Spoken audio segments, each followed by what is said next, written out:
もちマジよスーパーハイパーウルトラミラクルデラックスダブルトリプルほっぺたが起きるどころかすっ飛ぶくらいうめえ。やっぱり僕のもちを無限増殖する能力。めっちゃ最強で誰も僕を倒せないくらいに強すぎる。いや、雑魚だろ。はぁ、ってこのくだり前にも見たな。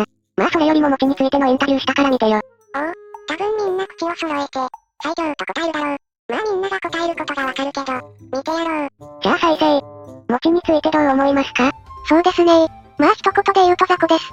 なるほど。もちについてどう思いますか？雑魚ですね。そうなんですね。もちについてどう思いますか？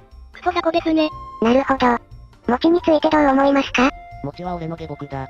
そうですか。じゃあミミズ倒してチャンネル出禁になったやつについてどう思いますか？誰のことかは知らないけど多分イケメンで最強でかっこよくて高身長で誰もその人に勝てないようなとても強くていうなんだこいつ。いや最後のなんだよ。あいつら何言ってんだよ。マジでふざけんな。